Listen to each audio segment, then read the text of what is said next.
பாரதிய ஜனதா பிரதமர் வேட்பாளர் மோடி வடோதரா தொகுதியில் டீ கடைக்காரர் முன்மொழிய வேட்புமனு தாக்கல் செய்தார்.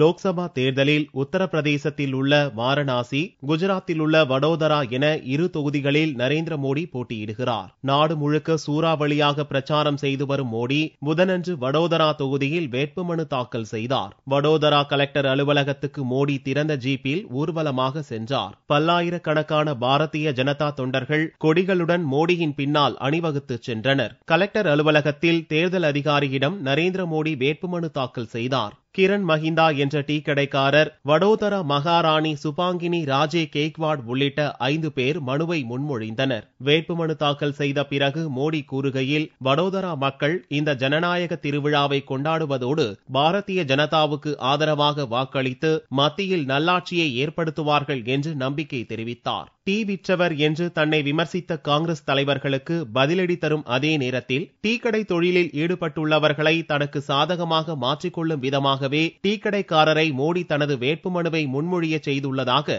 பாரதிய ஜனதா கட்சியினர் தெரிவித்தனர். வடோதரா தொகுதியில் மோடியை எதிர்த்து காங்கிரஸ் சார்பில் மதுசூதன் மிஸ்ட்ரியும், ஆம் ஆத்மி சார்பில் சுனில் குல்கர்னியும் போட்டியிடுகின்றனர். குஜராத்தில் ஏப்ரல் 30ஆம் தேதி ஒரே கட்டமாக தேர்தல் நடக்கிறது.